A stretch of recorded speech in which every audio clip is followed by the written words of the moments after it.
మహిళలంటే ఇంత చిన్న చూపా అని వెంటనే బహిరంగ క్షమాపణ చెప్పాల్సిందని మంత్రి ఎస్ సవిత అన్నారు. ఇప్పుడు ఆ వివరాలు చూద్దాం. మరి ప్రసన్న కుమార్ రెడ్డి గారు, ప్రభాకర్ రెడ్డి గారు, ప్రశాంతి రెడ్డి గారు ఒకే పార్టీలోనే ఉన్నారు.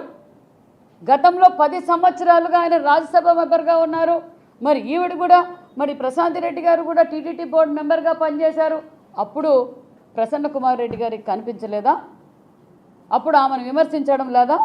తన కుటుంబ సభ్యులైన తన సోదరు సమానమైన ప్రశాంతి రెడ్డి గారిని నిన్న మాట్లాడడం నిజంగా సమాజానికి ఏం మెసేజ్ ఇస్తున్నారో వైసీపీ పార్టీ నాయకులు అర్థం కావడం లేదు.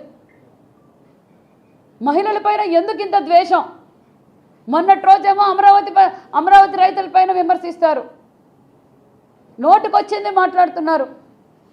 మరి ఈరోజు ఒక మహిళపై మీరు పోటీ చేసి ఓడిపోయారు. ఓడిపోయిన తర్వాత మీరు కూడా రాజకీయ చరిత్ర కలిగిన కుటుంబం, సంవత్సరం పాటున ప్రశాంతి రెడ్డి గారు ఏం పరిపాలించారు, ఏం చేశారు, నియోజకవర్గాన్ని ఏ విధంగా అభివృద్ధి చేశారా, లేదా మీ సూచనలు సలహాలు అభివృద్ధి పైనో, లేకపోతే ప్రశాంతి రెడ్డి గారు ఏదైనా తప్పు చేసింటే చర్చించడానికో సిద్ధం కావాలి. కానీ ఈ మహిళలను వ్యక్తిగతంగా మాట్లాడడం ఏమాత్రం బాగలేదు. మహిళలందరూ చూస్తున్నారు. ప్రసన్న కుమార్ రెడ్డి గారు, మీరు ఆంధ్రప్రదేశ్ మహిళలందరి తరఫున మేము కోరుకునేది ఒకటే, మీరు ప్రశాంతి రెడ్డి గారికి క్షమాపణ చెప్పాల్సిందే. ఎందుకంటే మీ ఇంట్లో కూడా మహిళలు ఉంటారు. మా నాయకులు మాకు ఆ సంస్కారం నేర్పలేదు.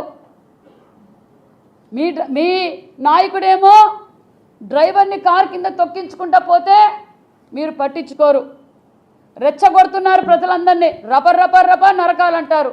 మీరు చూస్తే ఈరోజు మహిళల్ని ఇంత అసభ్యకరంగా, ఇంత అవమానంగా మాట్లాడుతున్నారు.